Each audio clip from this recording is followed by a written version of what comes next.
औज़ुबिल्लाहि मिनश्शैतानिर्रजीम बिस्मिल्लाहिर्रहमानिर्रहीम। अस्सलामु अलैकुम डियर स्टूडेंट्स। आज हमने केमिस्ट्री 10th क्लास का जो टॉपिक पढ़ना है वो है साल्ट्स, टाइप्स ऑफ साल्ट्स। जैसे कि हमने अपनी प्रीवियस वीडियो में साल्ट्स की प्रिपरेशन के बारे में पढ़ा था और हम ये डिस्कस किया था कि साल्ट्स दो तरह के होते हैं, वाटर सॉल्युबल और water insoluble. Water soluble salts वो होते हैं जो पानी में हल हो जाते हैं और हम इजीली जो है वो पानी से उसे रिमूव भी कर सकते हैं। सिंपली पानी को इवेपोरेट करवाना होता है हमने। उसकी प्रिपरेशन के हमने 4 मेथड्स डिस्कस किए हैं, वो आप पिछली वीडियो में देख सकते हैं। उसके साथ हमने इनसॉल्युबल साल्ट्स की तैयारी का तरीके भी पढ़े हैं और वो एक ही तरीका है। उसका जो मेथड हमने वहाँ पे यूज़ किया वो क्या है कि 2 सॉल्युबल साल्ट्स को मिलाना होता है और उससे एक इनसॉल्युबल साल्ट प्रिपेयर होता है और एक सॉल्युबल साल्ट प्रिपेयर होता है। तो आज का जो हमारा टॉपिक है वो है टाइप्स ऑफ साल्ट्स। साल्ट्स की कैरेक्टरिस्टिक्स के लिहाज से और अपनी टिपिकल या स्पेसिफिक जो उनकी खसूसियात के लिहाज से यहाँ आपकी बुक में साल्ट्स की 6 टाइप्स डिस्कस की गई हैं जिनको आज हमने देखना है। तो आइए देखते हैं हम। हमारे पास जो साल्ट्स की टाइप्स हैं उनमें सबसे पहले है नॉर्मल साल्ट, दूसरा है एसिडिक साल्ट, फिर है हमारे पास basic salt and then double salt है हमारे पास, और फिर मिक्स साल्ट है और एंड पे है कॉम्प्लेक्स साल्ट। तो इन साल्ट्स को हमने डिस्कस करना है। सबसे पहले हमारे पास है नॉर्मल साल्ट। नॉर्मल साल्ट को हम न्यूट्रल साल्ट भी कहते हैं। अगर हम सादा लफ्ज़ों में बात करें तो नॉर्मल साल्ट या न्यूट्रल साल्ट क्या है, ये आप सिंपली कहेंगे कि अगर हमारे पास कोई एसिड है और दूसरी तरफ बेस है, इन दोनों को हमने रिएक्ट करवाना है और जो साल्ट बनेगा उसके अंदर ना एसिड का कुछ करैक्टर हो और ना बेस का करैक्टर हो, मींस ना उसमें हाइड्रोजन आयन हो जो एसिड की निशानी है और ना ही उसमें हाइड्रोक्साइड आयन हो जो बेस की निशानी है। तो इस तरह से वो साल्ट हमारा क्या कहलाएगा, नॉर्मल या न्यूट्रल साल्ट कहलाएगा। अब इसको हम डेफिनेशन में कैसे कहेंगे, हम कहेंगे ऐसे साल्ट्स जो बनते हो कैसे, टोटल रिप्लेसमेंट।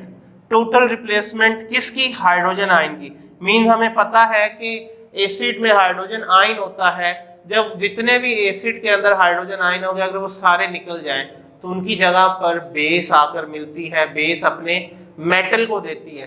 तो जब वो मेटल मिल जाएगी इस हाइड्रोजन आयन की जगह पर तो हाइड्रोजन आयन सारा निकल चुका होगा, तो ये जो साल्ट बनेगा इसको हम न्यूट्रल साल्ट कहेंगे। यहाँ आप देख सकते हैं पहली एग्जांपल तो सिंपल ही है क्योंकि उसमें हाइड्रोजन आयन ही एक ही है।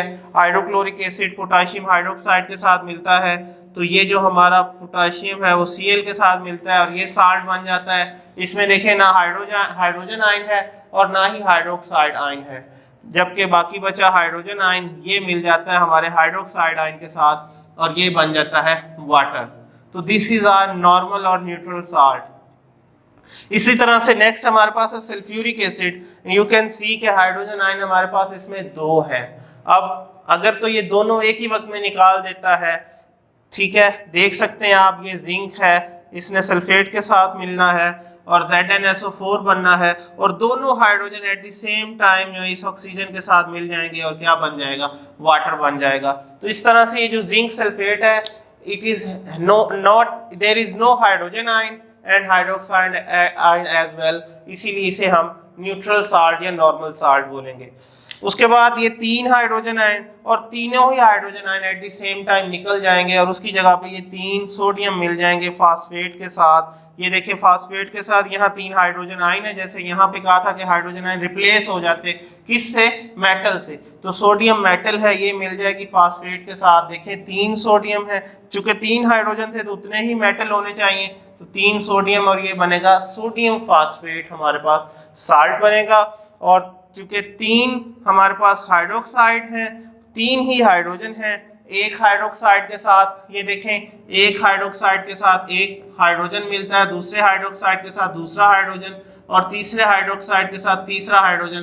तो ये भी पानी बन जाता है, ये भी पानी बन जाता है और ये भी पानी बन जाता है। तो इस तरह से 3 वाटर मॉलिक्यूल बनते हैं जो आपके सामने ये लिखे हुए हैं। और उसके बाद लास्ट है हमारे पास, यहाँ मैंने मेटल के साथ अमोनियम आयन लिखा है, मींस कि ज़रूरी नहीं होता कि बेस में सिर्फ सिंपल मेटल वाली ही बेस हो, बाज़ औक़ात कॉम्प्लेक्स रेडिकल्स भी होते हैं, जैसे यहाँ पर अमोनियम हाइड्रोक्साइड है, होती ये बेस है लेकिन यहाँ मेटल की जगह पर अमोनियम रेडिकल है, इसको बेस बनाए हुए है।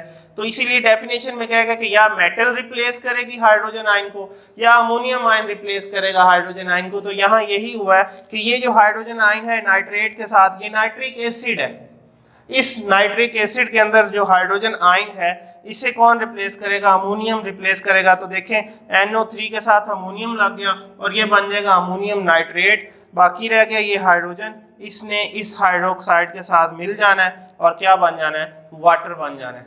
तो ये आपके सामने KCl, ZnSO4, Na3PO4, sodium ammonium nitrate, KCl का नाम है potassium chloride, zinc sulphate, sodium phosphate and ammonium nitrate, ये 4 साल्ट्स हैं और चारों जो साल्ट्स हैं ये हमारे पास क्या हैं? ये सब न्यूट्रल या नॉर्मल साल्ट्स हैं।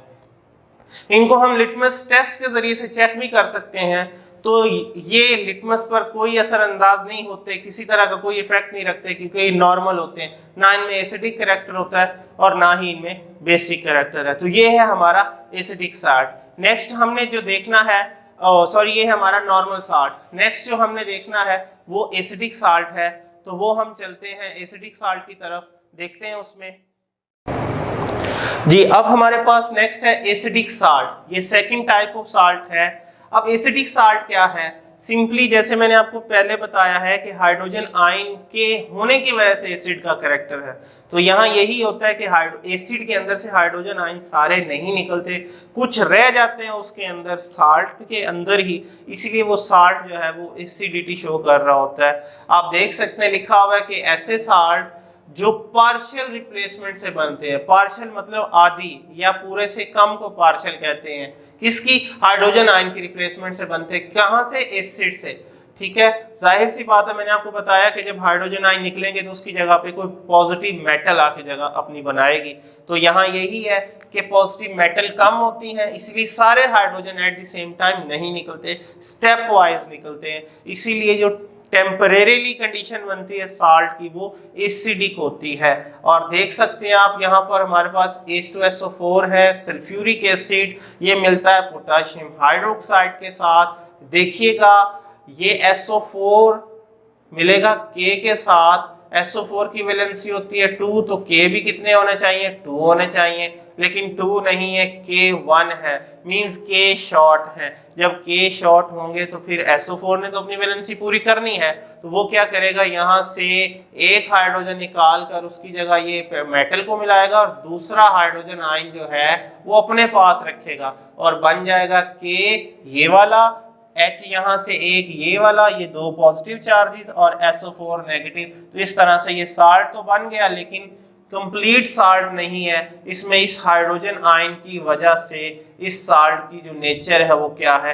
एसिडिक है, इसीलिए हम इसे एसिडिक साल्ट बोलेंगे। और बाकी रहेगी बात उस हाइड्रोजन आयन की जो वहां से निकला है, उसने इस OH आयन के साथ मिलकर क्या बना देना है? वाटर बना देना है। तो इस तरह से ये एक एसिडिक साल्ट है which is formed by the partial replacement of replaceable hydrogen ion of a acid by a positive metal.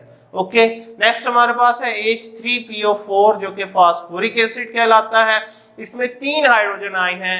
Eight the same time अगर तीनों निकलते हैं तो जो साल्ट बनेगा वो 3 हाइड्रोजन निकलने से फिर कोई मेटल आके मिलेगी PO4 के साथ, लेकिन यहाँ एट द सेम टाइम नहीं निकलेंगे, एक हाइड्रोजन निकलेगा। जो एक हाइड्रोजन निकलेगा वो इस OH के साथ मिल जाएगा और अल्टीमेटली ये क्या बना लेगा? पानी बना लेगा। बाकी रह गया एक हाइड्रोजन आयन निकल गया, बाकी कितने बचे? ये दो एज इट इज अंदर है PO4 के साथ। और वो जो एक आयन निकला है उसकी जगह कौन ले लेगा? सोडियम ले लेगा। तो इस तरह से ये एक सोडियम, ठीक है, डाई हाइड्रोजन फास्फेट साल्ट बना है जो कि कौन सा है? एसिडिक साल्ट है। अब एक बात ज़हन में रखिएगा, इसमें 2 हाइड्रोजन आयन है, ये ज्यादा एसिडिक है, इसमें एक हाइड्रोजन आयन है, ये कंपैरेटिवली कम एसिडिक होगा, क्योंकि जितना हाइड्रोजन आयन की कंसंट्रेशन ज्यादा होगी वो साल्ट उतना एसिडिक होता है। और इन साल्ट्स को आप लिटमस टेस्ट के जरिए से जब चेक करेंगे तो ये ब्लू लिटमस को किस में कन्वर्ट कर देगा? रेड में, जो कि खूबी है एसिड की। तो चूंकि ये साल्ट भी एसिडिक कैरेक्टर शो कर रहा होगा, इसीलिए आप इस लिटमस टेस्ट के जरिए से इसे चेक कर सकते हैं। अब आपकी बुक में एक और मेथड दिया हुआ है कि आप इन जो एसिडिक साल्ट्स को दोबारा से न्यूट्रल या नॉर्मल साल्ट बना सकते हैं।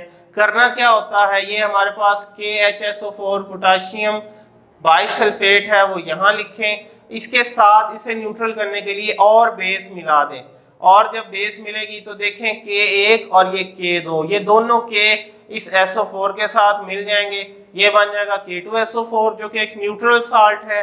बाकी रह गया ये हाइड्रोजन अपनी जगह यहाँ से निकालेगा और किसके साथ मिल जाएगा, OH के साथ मिलेगा और एक फिर से पानी का मॉलिक्यूल बनेगा।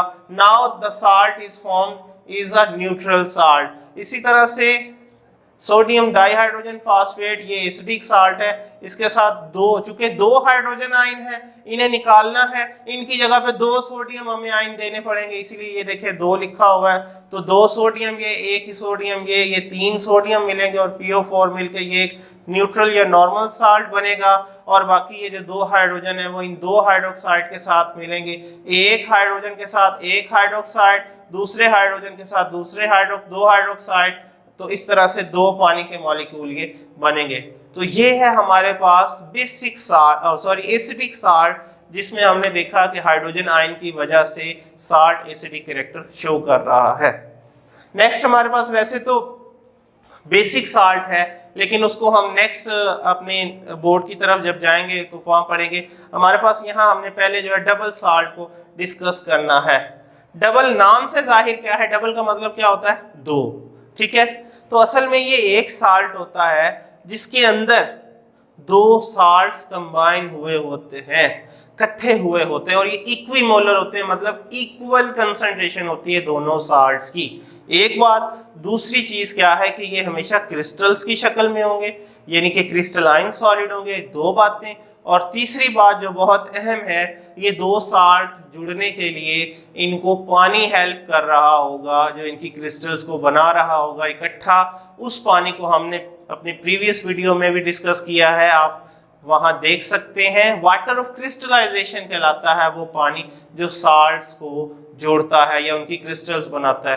तो यहाँ हमारे पास ये डबल साल्ट्स हैं। मैं सिंपल वर्ड्स में कहूँगा कि 2 साल्ट्स को जोड़ने के लिए पानी हेल्प कर रहा है, वो पानी वाटर ऑफ क्रिस्टलाइजेशन कहलाता है। और यहाँ हमारे पास 3 एग्जांपल्स हैं डबल साल्ट की। सबसे पहले है मोहर साल्ट है, इसका फार्मूला क्या होता है, ये एक साल्ट है FeSO4 फेरस सल्फेट, बीच में ये डॉट है, डॉट शो करता है कि मिला हुआ है किसके साथ, अमोनियम सल्फेट के साथ। अब ये देखें, एक साल्ट ये है, एक साल्ट ये दोनों मिले हुए हैं, और इन दोनों साल्ट्स को किसने जोड़ा हुआ है, ये 6 पानी के मॉलिक्यूल ने। समझ लें कि इन 2 साल्ट्स के मॉलिक्यूल को 6 पानी के मॉलिक्यूल ने बांध के रखा हुआ है, जोड़ के रखा हुआ है। नेक्स्ट हमारे पास जो एग्जाम्पल है वो है पोटाश एलम की है, और पोटाश एलम में देखिएगा K2SO4 पोटाशियम सल्फेट है और एल्यूमिनियम सल्फेट है। ये 2 साल्ट्स मिले हुए हैं और इनको जोड़ने के लिए 24 पानी के मॉलिक्यूल्स अटैच हैं इसके साथ, जिन्होंने इन दोनों साल्ट्स को जोड़ा हुआ और डबल साल्ट बनाया हुआ है।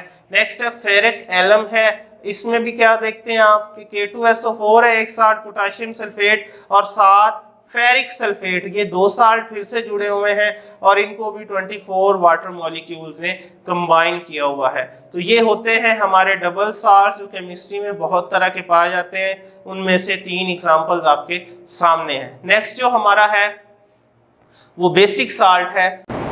जी स्टूडेंट्स, बेसिक साल्ट है हमारे पास जो 3rd नंबर पे था, लेकिन हम इसे 4th नंबर पे डिस्कस कर रहे हैं।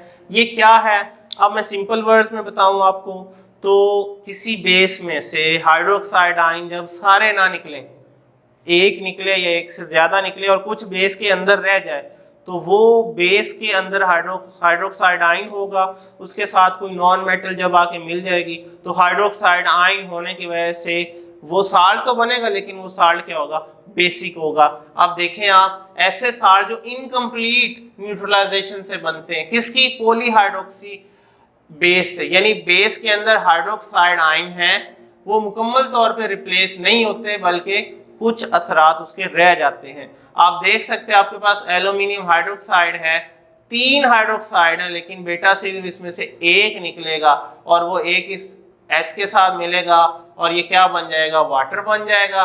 बाकी उस एक OH की जगह पे क्या आ जाएगी, क्लोरीन आ जाएगी, और ये आपके पास एक साल्ट बनेगा जिसके अंदर 2 हाइड्रोक्साइड आयन है, और ये इसलिए बेसिक साल्ट कहलाएगा। इसका नाम क्या होगा, इसका नाम होगा एल्यूमिनियम डाइहाइड्रोक्सी क्लोराइड। ठीक है, एल्यूमिनियम डाइहाइड्रोक्सी क्लोराइड। नेक्स्ट हमारे पास लेड हाइड्रोक्साइड एक बेस है, उसमें भी 2 हाइड्रोक्साइड है, एक निकलेगा वो इस H के साथ मिल जाएगा, एक OH, तो ये पानी बन जाएगा, और एक OH PB के साथ जुड़ा हुआ रहेगा, और बाकी सारी H की OH जो निकला उसकी जगह पे ये वाला रेडिकल जगह ले लेगा। इसका नाम क्या होगा, लेड हाइड्रोक्सी एसीटेट। इसमें भी अभी है OH आयन मौजूद है, इसमें भी है, इसलिए ये दोनों बेसिक साल्ट है। थर्ड हमारे पास है जिंक हाइड्रोक्साइड, इसमें भी 2 हाइड्रोक्साइड आयन मौजूद है, एक निकलेगा इस H के साथ मिल जाएगा और ये वाटर बन जाएगा, और बाकी एक एज इट इज अंदर रहेगा, और वो जो एक निकला उसकी जगह पे ये NO3 जगह ले लेगा, जिंक हाइड्रोक्सी नाइट्रेट बन जाएगा। तो ये 3 आपके पास साल्ट्स हैं जो तीनों बेसिक साल्ट्स कहला रहे होंगे, और इनकी पहचान भी क्या है, लिटमस टेस्ट है इनकी पहचान। आप जब रेड लिटमस को इसके पास लाएंगे तो ये इनको ब्लू में कन्वर्ट कर देगा, जो कि एक बेस की खूबी होती है। अब जैसे हमने एसिडिक साल्ट को न्यूट्रल या नॉर्मल साल्ट बनाया था, वैसे ही बेसिक साल्ट को बना सकते हैं। ये हमारे पास एल्यूमिनियम डाइहाइड्रोक्सी क्लोराइड है, इसके अंदर 2 हाइड्रोक्साइड मौजूद है, इसलिए हमने 2 HCl मिलाए हैं। दोनों हाइड्रोक्साइड आयन निकलेंगे और दोनों हाइड्रोजन के साथ मिलकर 2 पानी के मॉलिक्यूल बन जाएगा, और वो जो 2 हाइड्रोक्साइड आयन निकले हैं उनकी जगह पे ये 2 क्लोरीन ले लेंगी जगह, और ये एक नॉर्मल साल्ट बन जाएगा एल्यूमिनियम क्लोराइड। इसी तरह से लेड हाइड्रोक्सी एसीटेट है, ये OH आयन निकलेगा और इस H आयन के साथ मिल जाएगा और पानी बन जाएगा, बाकी OH आयन की जगह पे ये एसीटेट ले लेगा जगह। तो एक एसीटेट पहले मौजूद है, एक और है, टोटल 2 एसीटेट हैं, ये देखें लेड एसीटेट बन जाएगा। इसी तरह से तीसरा भी ऐसे, मैंने बस 2 बेसिक साल्ट्स को नॉर्मल करके बताया, वो आपको आइडिया हो गया होगा। नेक्स्ट हमारे पास जो साल्ट है 5वीं टाइप है, इसकी मिक्स्ड साल्ट है। मिक्स्ड साल्ट क्या है, ये ऐसे साल्ट को कहते हैं जिसमें या तो एसिडिक रेडिकल एक से ज्यादा हो या बेसिक रेडिकल एक से ज्यादा हो, तो ये जो साल्ट बनेगा इसे हम मिक्स साल्ट बोलते हैं। जैसे देखिएगा कैल्शियम हाइड्रोक्साइड है, ये एक बेस है, ये क्लोरीन है जो कि एसिड से हाइड्रोजन क्लोराइड से निकला हुआ है, ये 2 क्लोरीन है। ये क्या होता है, हमारे पास OH आयन कितने हैं, 2 हैं, मैं उनको यहाँ जरा लिखता हूँ, ये देखिएगा ये खाली जगह है, ये हाइड्रोक्साइड आयन 1, ये हाइड्रोक्साइड आयन 2, ये OH और ये H, ये मिलके क्या बन जाएंगे, वाटर बन जाएंगे। तो ये देखें हमारे पास पानी बना हुआ है, और बाकी ये जो O है ये इसके अंदर ही जुड़ा रह जाएगा। अब आप देख सकते हैं कि कैल्शियम के साथ बेसिक करैक्टर O का और आ रहा है, तो ये देखें कैल्शियम के साथ ये O, ये जो बचा हुआ है वो रह जाएगा, और दोनों क्लोरीन उसकी जगह, बाकी जो 2 पानी बन के निकले OH उसकी जगह ले लेंगे। तो ये हमारे पास ये जो साल्ट बनेगा इसे हम मिक्स साल्ट कहेंगे, और इसका नाम भी मैं आपको बता देता हूँ, इसे कहते हैं ब्लीचिंग पाउडर। ये जो सरफ और साबुन वगैरह बनाने के लिए पहले पाउडर बनाया जाता है वो ब्लीचिंग पाउडर कहलाता है। अंडरस्टैंड, ये एक सिंपल सा 1 लाइन का आपकी बुक में दिया हुआ है, इसके बारे में इतना ही हमने इसको भी डिस्कस करना है। नेक्स्ट है कॉम्प्लेक्स साल्ट, ये भी एक सिंपल सा साल्ट है, मैं ये रेज कर देता हूँ ताकि आपको किसी तरह की कोई परेशानी ना हो, ये मैंने मिटा दिया। ये ऐसा साल्ट है कि जब टूटता है, हम पहले टूटने की बात करते हैं, जब ये साल्ट टूटता है तो ये क्या प्रोड्यूस करता है, क्या देता है, या तो सिंपल कैटाइन दे रहा होता है और कॉम्प्लेक्स एनाइन दे रहा होता है, या सिंपल एनाइन दे रहा होता है और कॉम्प्लेक्स कैटाइन दे रहा होता है। तो इस ऐसे साल्ट को आप कॉम्प्लेक्स साल्ट कहते हैं। क्या कहते हैं, कॉम्प्लेक्स साल्ट कहते हैं। और आप देख सकते हैं इसका नाम है पोटाशियम फेरोसायानेट। ठीक है, ये जब टूटता है, डिसोसिएट में करने लगा हूं, तो ये K जो 4 है, K के साथ वो असल में यहाँ चला जाएगा, और ये देखें FeCN6 एज इट इज है, वो 4 इसके ऊपर आ जाएगा। K की जो वैलेंसी होती है वो या चार्ज होता है या आयन होता है, वो +1 होता है। तो आप देख सकते हैं ये एक सिंपल कैटाइन है, पोटाशियम आयन सिंपल है, जबकि ये सारा जो है इसमें देखें आयरन का एक एटम है, 6 कार्बन के एटम है और 6 नाइट्रोजन के एटम है, और इन सब पर जो चार्ज है वो -4 है। इट मीन्स कि ये एक कॉम्प्लेक्स एनाइन है। तो फिर इस तरह के जो साल्ट्स होते हैं उन्हें हम क्या कहते हैं, कॉम्प्लेक्स साल्ट्स कहते हैं। ये था स्टूडेंट्स आज का हमारा लेक्चर, जिसमें हमने 6 टाइप्स ऑफ साल्ट्स डिस्कस की हैं। मैं उम्मीद करता हूँ आप सबको ये समझ में आया होगा। इंशाल्लाह नेक्स्ट वीडियो में हम यूजेस ऑफ साल्ट्स डिस्कस करेंगे। अपना ख्याल रखिएगा। अल्लाह हाफिज़ नासिर।